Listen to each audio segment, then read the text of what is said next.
ఒక్క దేవుడి కోసం 12,000 మంది ప్రాణాలు అర్పించిన నిజ సంఘటన మీకు తెలుసా? ఇది తమిళనాడులోని శ్రీ రంగనాథ స్వామి ఆలయం. 1323లో ఢిల్లీ సుల్తానులు ఈ ఆలయాన్ని దోచుకోవడానికి వచ్చినప్పుడు వారిని అడ్డుకోవడానికి అక్కడ సైన్యం లేదు. స్వామివారి విగ్రహాలను దాచడానికి అర్చకులకు కొంత సమయం కావాల్సి వచ్చింది. అప్పుడు 12,000 మంది సాధారణ భక్తులు గుడిద్వారం ముందు ఒకరి చెయ్యి ఒకరు పట్టుకొని ఒక మానవహారంలా నిలబడ్డారు. ఆ దుర్మార్గపు సైన్యం వారిని ఊచకోత కోస్తున్నా కూడా వారు కదలలేదు. ఆ సమయంలోనే అర్చకులు 21 అడుగుల స్వామివారి మూల విరాట్టు కనిపించకుండా గర్భగుడి ముందర ఒక గోడ కట్టారు. అది పాతగోడలా కనిపించడానికి దానిపై మట్టి పూశారు. లోపలికి వచ్చిన శత్రువులు ఆ గోడను చూసి విగ్రహాన్ని ఎక్కడికో తరలించారని నమ్మి దోచుకున్న సొమ్ముతో వెనుదిరిగారు.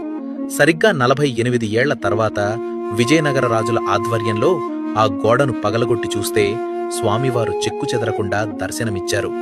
భవిష్యత్ తరాలకు ఈ దైవాన్ని అందించాలన్న ఆ 12,000 మంది త్యాగం